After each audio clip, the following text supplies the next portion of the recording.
ইনসাফ এমন একটা লড়াই, যদি আমরা বারবার এইটাকে ডিসপেন্স করতে ব্যর্থ হই, তাহলে যেটা করবে প্রত্যেকটা জুলুম আর একটা জুলুমের জন্ম দিয়ে যাবে, আর একটা লড়াইকে আপনাদেরকে মোকাবেলা করতে হবে। পিলখানা গণহত্যা হয়েছে, বাংলাদেশ রাষ্ট্র, সিভিল সোসাইটি, সাংবাদিক, বুদ্ধিজীবী, বস্তির বুদ্ধিজীবীগুলা কেউ সেদিন কথা বলে নাই, মুখ খোলে নাই বলি 17 বছর ধরে বিরোধী দলের নেতা কর্মীদের উপরে দিনের পর দিন, মাসের পর মাস গণহত্যা হয়েছে। বাংলাদেশের সিভিল সোসাইটি প্রতিবাদ করে নাই, বাংলাদেশের গণমাধ্যম তার জাতীয় দায়িত্ব পালন করে নাই, তারা দালালি করেছে। সিম্পলি সরকার, আওয়ামী সরকার এবং ভারতের দালালি করেছে, সত্যের দালালি করে নাই, রাষ্ট্রের পক্ষে দাঁড়ায় নাই, শহীদের পক্ষে, জনগণের পক্ষে দাঁড়ায় নাই। এবং সেই গণহত্যা বিচার করতে পারি নাই বলেই আমরা দেখেছি কিভাবে গুম করে হাজার হাজার বাংলাদেশের নাগরিকদেরকে নাই করে দেওয়া হয়েছে। 17টা বছর শুধু গুম করা হয় নাই, হত্যা করা হয় নাই, লাশটা পর্যন্ত মেমোরি, স্মৃতি আকারে শেষ করে দেওয়া হয়েছে। হাজার হাজার পরিবার জানে না কোন দিন মৃত্যু দিবস, দোয়াটা কোন দিন পড়বে, এই মেমোরি পর্যন্ত, এই স্মৃতি পর্যন্ত নাই বাংলাদেশে। বিচার হয় নাই বলেই 24-এ আরো 1400 শহীদকে জীবন দিতে হয়েছে।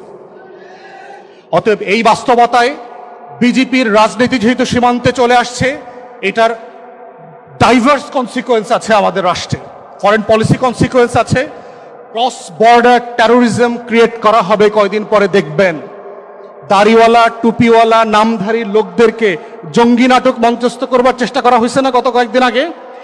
আমরা প্রথম দিন থেকে প্রতিবাদ করেছি বলে কি হয়েছে? পুলিশ এই নাটক নিয়ে বেশি দূর যাইতে পারে নাই।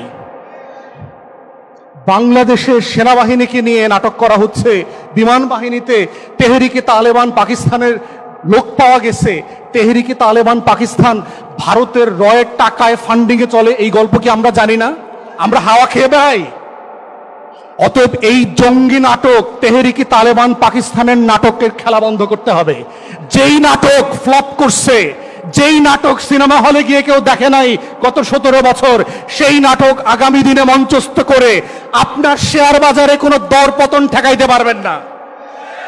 অতএব বাস্তবতা হচ্ছে এই গণহত্যার বিচারের দাবি নিয়েই হচ্ছে বাংলাদেশ রাষ্ট্রকে আগামী দিনে মোকাবেলা করতে হবে।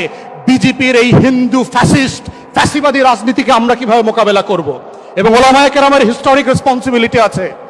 হেফাজতের আন্দোলনটাকে যেভাবে প্রান্তিক পর্যায়ে নিয়ে যাওয়া দরকার ছিল, আমরা ওলামায়ে কেরামদের কাছ থেকে সেটা দেখি নাই।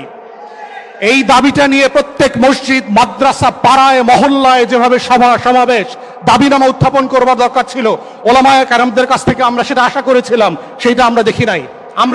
আমরা আশা করেছিলাম যাদের উপরে জুলুম হয়েছে তারা জুলুমের বিপক্ষে প্রত্যেক পাড়ায় মহল্লায় দাঁড়াবেন, আমরাও পাশে গিয়ে দাঁড়াবো, যে একসাথে মিলে এই লড়াইটা করা, বাংলাদেশ রাষ্ট্রের জন্য, ইনসাফের জন্য, আজাদির জন্য এই লড়াইটা করা।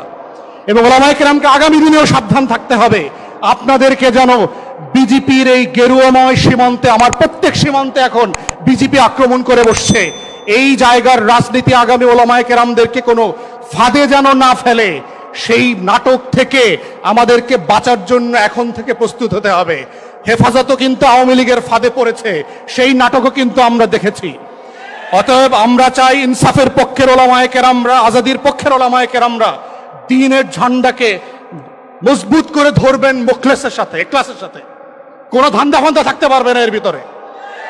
এবং সেই লড়াইটা আমরা সবাই মিলে লড়বো ইনশাআল্লাহ। শহীদদের জন্য আবার রুহের মাগফিরাত কামনা করে আমার বক্তব্য শেষ করছি। আসসালামু আলাইকুম।